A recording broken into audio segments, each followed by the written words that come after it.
In today's video, I'm going to teach you how to set up Zendesk live chat. By the end of this walkthrough, you'll have a working chat widget on your website and you'll know exactly how to start talking to your visitors in real time. First, log into your Zendesk support dashboard. This is your main hub where you see tickets, views, and all your support activity. On the left-hand side, look for the icon that looks like a rocket.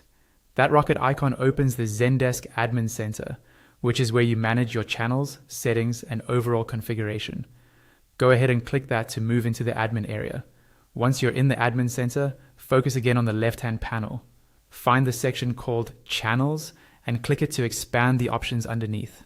From there, select Messaging. This is where all your live chat and messaging channels are managed. You should see a web widget already listed there. That widget is usually created automatically when you first sign up to Zendesk, and it represents the chat that will appear on your website.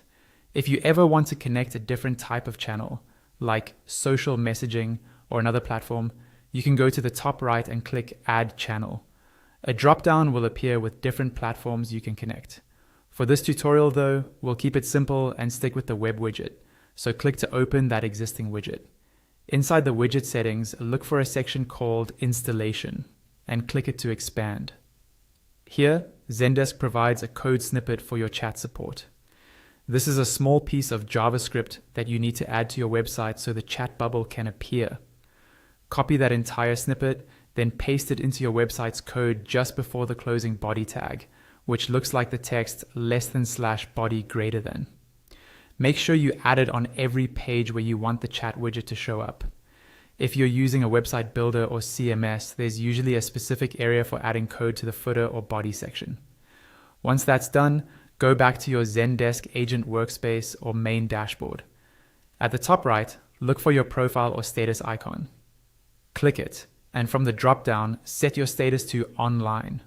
This tells Zendesk you're available to receive chats. From now on, when a visitor starts a chat, you'll see a notification, usually appearing at the top right. Click that notification to open the chat window and start responding. Every chat automatically creates a support ticket, so you'll have a full record of the conversation, which is great for follow-up and reporting.